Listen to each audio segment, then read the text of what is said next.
The Michigan Wolverines ended the 2024 season on a high note. They went 7-5. They lost 5 games. They got humiliated at home by Texas and Oregon. They were not national championship caliber, and they were not even close to that caliber. In fact, they were not even close to Big Ten championship caliber. But you know what? They beat Northwestern to go bowling, which at least made it so that they were not like TCU, who made the national championship game and then missed a bowl game the following year. And they did it in dominant fashion, got some of the younger players playing time, and they also beat Ohio State. More importantly than that, they beat the Ohio State Buckeyes in Columbus by a score of 13-10.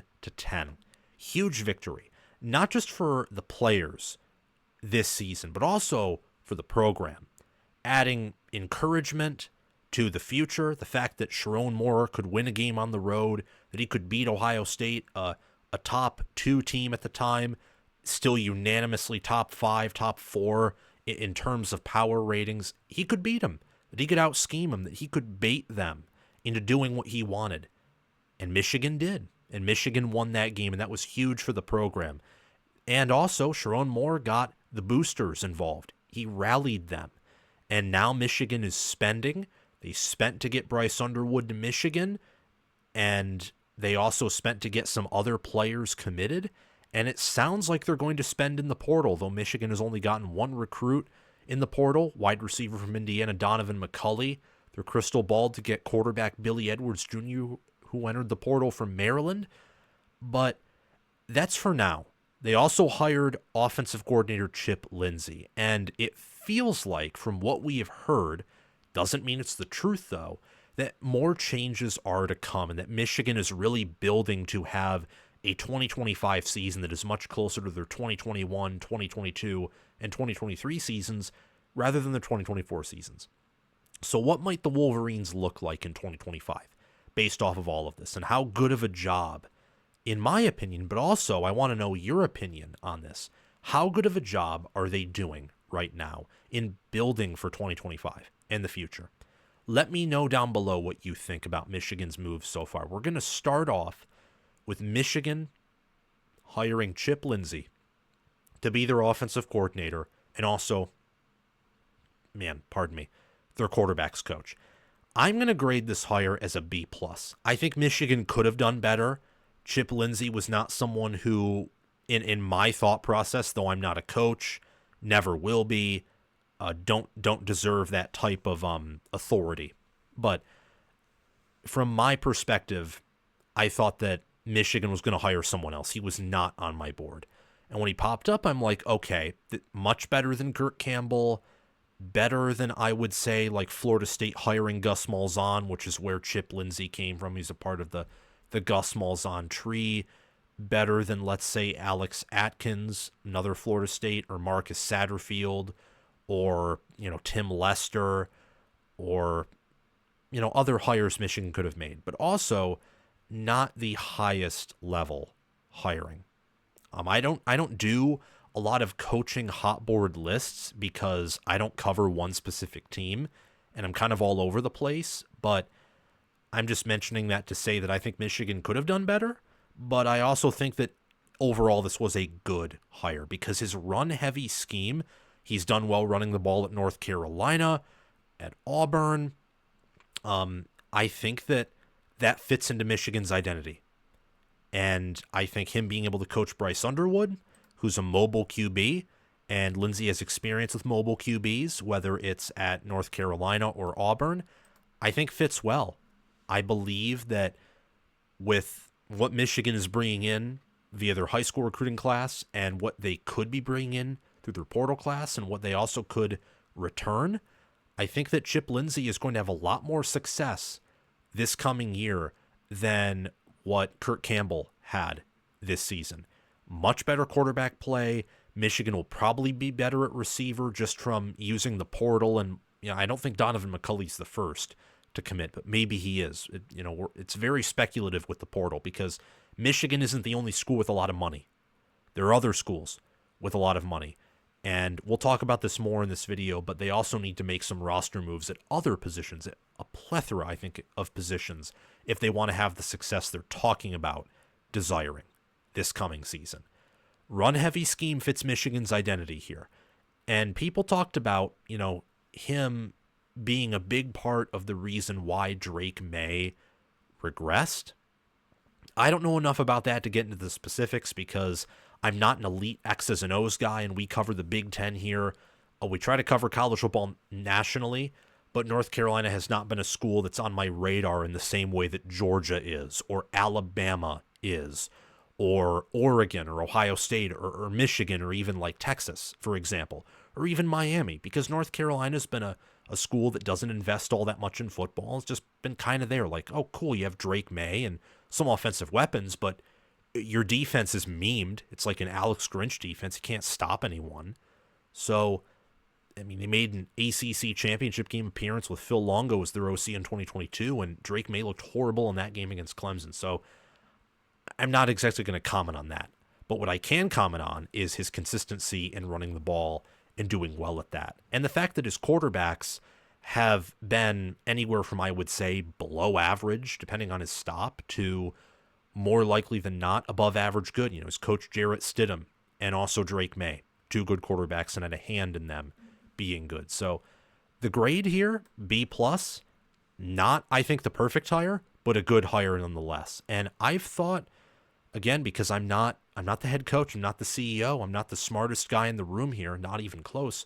I've thought poorly of some past Michigan hires or past hires at other schools, and they've turned out well. So we'll just have to wait and see.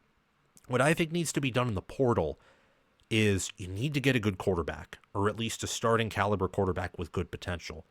Billy Edwards Jr., he might fit that bill. I thought Miller Moss would have been better, but he's going off to Louisville. Looks like Michigan's going to get Billy Edwards. Kalel Mullings is gone. Donovan Edwards is gone. I think Michigan needs the high caliber running back from the portal. Think Justice Haynes from Alabama, who entered the portal, could be a good addition. And there are some others as well who I think could fit that bill. At wide receiver, my dream would be getting Eric Singleton Jr. That it would. And then also Kobe Paysour, who entered the portal from North Carolina and obviously has some familiarity with Chip Lindsey, who was his offensive coordinator. Not saying Michigan gets those guys, but just some names to put out there. For the O-line and for the D-line, I don't have exact names right now, of course. The portal is not even close to closing. There are going to be more names, more high-caliber names that enter. But I think Michigan needs some guys who are just going to be good players, not non-negotiables, but just good players in the trenches to add depth. But also maybe an X-factor player or two there. Michigan is going to bring back Rashawn Benny, who is graded out as one of the best defensive tackles in the country, and I believe he is. But you're losing Mason Graham. I think Michigan's losing Kenneth Grant, though I'm uncertain. I know Mason Graham declared. And there will be other losses, too, in the trenches. So getting depth there and good players to still be elite in that area like they have been the previous 3 years, that's very critical. And at defensive back as well. Michigan needs better players at DB. They do. You're losing Will Johnson, didn't play for much of the year, but still big loss. And the DB room was one of the more disappointing rooms for Michigan this season. What would be nice to have is maybe a good tight end, although I think Michigan has, Marlon Klein, who's been impressive, backing up Colston Loveland. It would be nice, too, to get some more depth at linebacker or maybe a good player there. Ernest Hausman and Jayshon Barham will come back, but I don't think they were well coached this year. I think Brian Jean Mary, in fact, was a coach that Michigan should have moved on from after this year. And maybe they will. Maybe they will. I don't know. I don't know if they will or won't. I mean, I kind of figure, you make the change with Kirk Campbell after the regular season. You probably make some other changes as well. But maybe they're waiting until, after the bowl game because maybe they're looking at staffers who are on the playoff. I don't know. I really don't know because, again, I'm not an insider for any of these programs. It's just my perspective. My thought process on Michigan's moves are to be determined roster-wise because they're not even close to doing what they should do in the portal. And the portal's only been open for so long. The number one class in the portal right now, I think, is Texas Tech or Ole Miss, and they only have 6-5 commits at the most. Michigan is 1 in Donovan McCulley. And many of these classes will finish with 20-plus guys. Like Ole Miss and Texas Tech, I fully expect to finish with more than 10 players. But I know one thing for Michigan. More coaching changes are necessary. I think that Brian Jean-Mary should be out.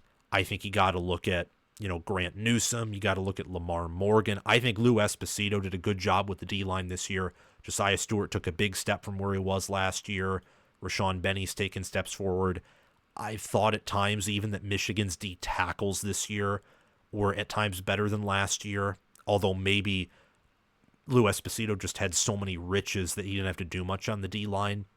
Michigan special teams with Dominic Svada have been good, though Tommy Doman transferred out, so something I forgot to add, but Michigan needs a punter from the portal, bless me, unless they think they have a good one in-house.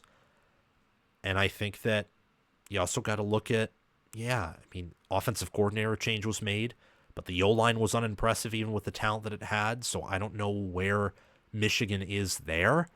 And I think linebacker and DB, those were very disappointing rooms with all the talent they had. So maybe I'm wrong, but I think that more coaching changes are necessary for the Michigan Wolverines. And Michigan, a large part of the reason I'm saying that is they have high expectations next year. These are not just my expectations. In large part they are, but Michigan next year, with the schedule they have and with the moves they're making recruiting-wise and what it sounds like they're going to make in the portal, they want to contend for the Big Ten and the college football playoff next year, potentially the national championship. I think that 9-3 or anything below that's a failure for Michigan. Let me read you, in fact, next year's schedule to kind of prove my point to you.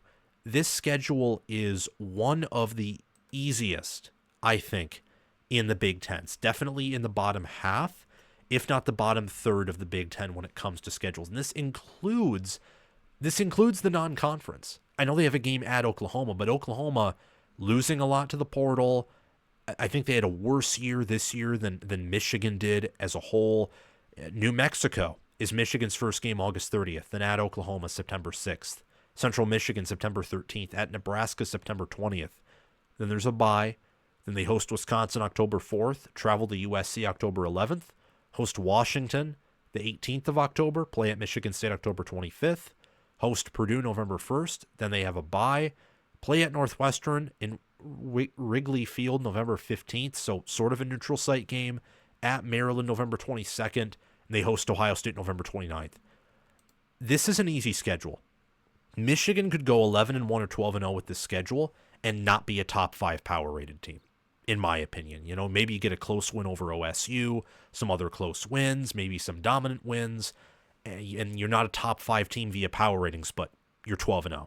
Sort of like how Oregon has been for much of the year, although I think Oregon should be top 5 unanimously in power ratings right now. They were just unfairly weighed down by some of their games early in the year. But anyway, I think 10-2 or higher is where you're not talking about a failed year. I think 10-2 with this schedule is all right.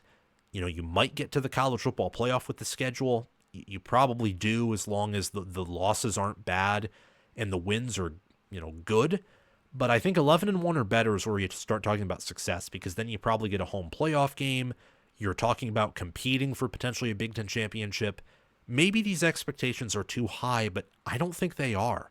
It's a continuation of what has been the norm for Michigan, rather than accepting what was a very mediocre, not just mediocre, but bad season.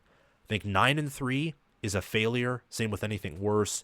10-2 is all right. It's not a failure, but it's not something to be ecstatic about, especially if 10-2 includes a loss to Ohio State. 11-1 or better, that's a success, even if that one loss is to Ohio State, or if it's to Michigan State, or maybe it's to someone else. That and having an undefeated year are a success. As it comes to the college football playoff, you missed the 12-team playoff this year. Just get to the 12-team playoff in 2025 on top of winning 11 games. I think that's a successful season for Sherrone Moore and the Michigan Wolverines. Thank you so much for watching.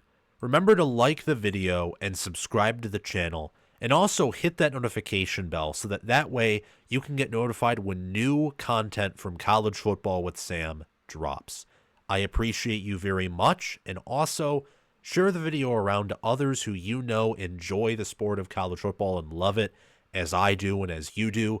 And comment your thoughts down below so that we can have a conversation, because I want to know what you are thinking. And join our Discord server where we talk college football 24/7 via the link in the description or down below in the pinned comment.